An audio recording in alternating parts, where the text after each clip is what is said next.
स्वाभाविक, अस्वाभाविक, प्रयोजक, अप्रयोजक, निंद्य, स्तुत्य यासारखे भेदभाव निर्माण केले ते माणसांनी. माणसांनी निसर्ग जर खऱ्या अर्थाने जाणला असता तर त्यांना कळलं असतं की निसर्ग आपल्याला केव्हा केव्हा वैऱ्यासारखा वाटतो. याचं कारण आपण फक्त भेद ओळखतो, निसर्ग फक्त भाव जाणतो.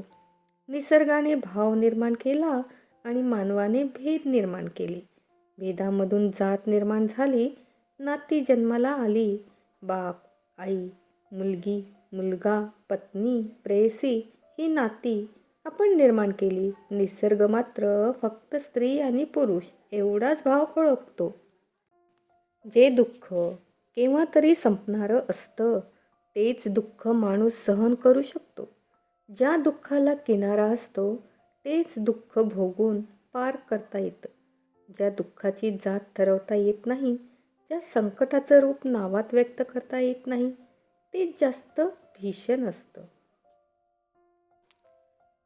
माणसांच्या अनेक छटांपैकी एखादी छटा प्रकट होण्यासाठी देखील योग्य ती वेळ यावी लागते.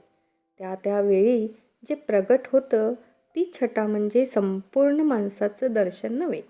आपल्यालाच फार घाई होते आणि एखादी छटा, एखादा विचार, एखादी कृती म्हणजे ती संपूर्ण व्यक्ती असं आपण धरून चालतो.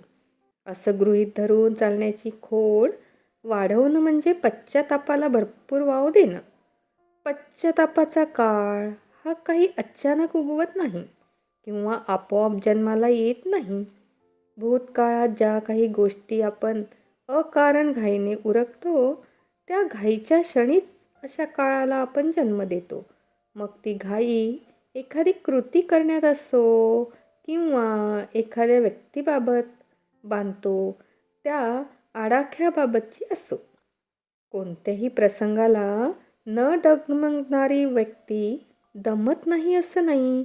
परंपरेने आणि चाकोरीने आपण काही गोष्टी कायम धरून चालतो. विदूषकाने प्रत्येक मिनिटाला हसवलंच पाहिजे किंवा टोपलीचं झाकण काढताच नागाने फणा काढून 10चा आकडा दाखवावा अशा काही आपल्या अपेक्षा असतात.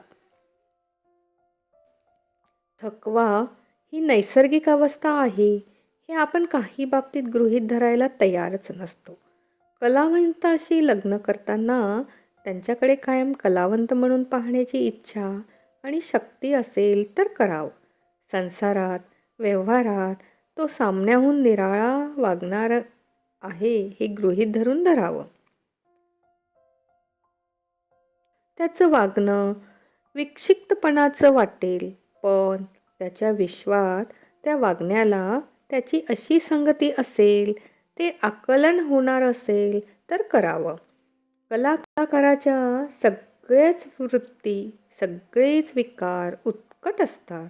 राग, प्रेम, लोभ, अभिलाषा, माया या सगळ्या संवेदना परकोटीच्या प्रखर असतात आणि त्यातल्या त्यात कोणत्या संवेदना केव्हा उफाळतील याचे संकेत पण सामन्यापेक्षा निराळे असतात.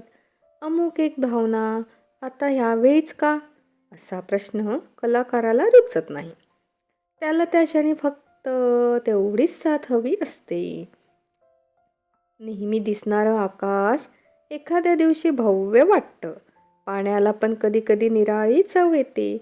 नेहमीच्या स्पर्शात निराळी स्निग्धता जाणवते. असं का होतं? आपल्याच मनाची भावना वातावरणात मिसळते. मग आकाश भव्य वाटतं, पाण्याला चव येते, स्पर्श वेगळे वाटतात. ती भव्यता, ती चव, तो स्निग्धपणा आपल्याच मनाचा असतो. आपलं काय होतं सांगतो. रस्त्यावरून जाणारा प्रचंड हत्ती आपल्या नजरेला दिसत नाही. हत्ती गेल्यावर त्याची धुळीत उमटलेली पाऊलं पाहून आपण अंदाज करतो, इथून हत्ती गेलेला दिसतोय. तसं आहे हे. आपल्याला अशी अनुमान काढायची फार खोड असते. दुसऱ्या एखाद्याचं प्रत्यक्ष कार्य संपवून तो त्यावरून सिद्धांत मांडण्यापर्यंत मजल गाठतो, तरी आपण अनुमानच काढीत बसतो. पुरुषाला पत्नी हवीच असते, पण त्याहीपेक्षा त्याचं मन प्रेयसीसाठी भुकेलेलं असतं.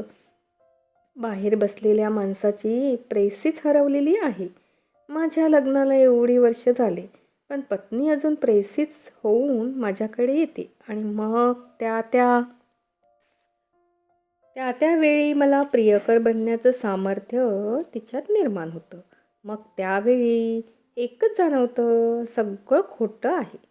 सुशिक्षितपणाचे कपडे घाला, सुसंस्कृतपणाच्या पगड्या घाला किंवा प्रतिष्ठितपणाची समाजातल्या स्थानाची शाल पांघरा. मोठेपणाची झूल अंगावर घ्या, काहीही करा, हे सगळं ढोंग आहे, धूळ फेकणं आहे. शेवटी नर आणि मादी हेच नातं खरं, तेच खरं घरटं आहे. हे भेदून पलीकडे जाण्याची ताकद कुणातच नाही. खऱ्या भावना, खरी कृती आणि निसर्गदत्त वृत्ती या अडाणी अप्रगल्भ माणसाला जेवढ्या समजतात तेवढ्या तुम्हा आम्हाला समजत नाहीत. शिक्षण मिळवून आपण शब्दांना वाजवीपेक्षा जास्त तरी महत्त्व देतो, नाहीतरी त्याला पूर्ण न्याय तरी देऊ शकत नाही. अडाणी माणसं जे मनात येतं ते दाखवून मोकळी होतात.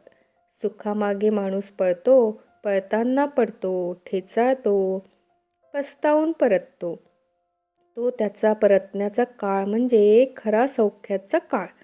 नेमक्या त्या काळात त्याला साथ मिळत नाही, सावलीची वाण पडते, व्यथेला श्रोता मिळत नाही, त्याला कोणी जवळ करीत नाही. असामान्य असं काही नसतं. ज्याला जसं परवडेल तसा तो राहतो. पूजेसाठी कोणी फुलं घेतो, कोणी सुवर्ण घेतो. स्वतःच्या कृतीप्रमाणे जो तो साधन निवडतो. ती गौण नसतानाच ती नाममात्र असतात. प्रश्न असतो भक्तिभावाचा. 100 वर्ष तप करून शंकराला एक एक शीर अर्पण करणारा लंकाधिपती असतो. तो तर तुळशीच्या पानावर दैवतालाही जिंकणारे असतात. प्रत्येक वेळेला रडणाऱ्यांचं सांत्वन करता येतच असं नाही. अर्थात रडणाऱ्याला त्याची जाणीव नसते. केव्हाही आपले डोळे कोरडे करायला आपली आवडती व्यक्ती जवळ यावी असं तिला वाटतं. पण काही काही वेळेला रडणाऱ्या माणसांपेक्षा सांत्वन करणाऱ्या माणसावरच जास्त ताण पडतो. ज्योतीपेक्षा समयी जास्त तापत नाही का?